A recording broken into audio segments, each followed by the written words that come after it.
decanting is really about removing wine from the sediment into another container, the decanter.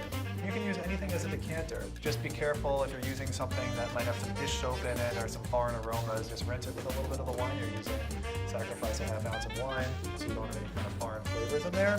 When you get through the last kind of 4 or 5 ounces, you're going to start seeing kind of like some smoky things, and you might get into some coffee grounds and all that kind of stuff. So you probably want to stop when you've got an ounce or two wine left in there, and then you just want to put your wine over here and ogle the label for a minute or two, and then get to drinking. Another thing that decanting does is it increases the exposure of oxygen to your wine.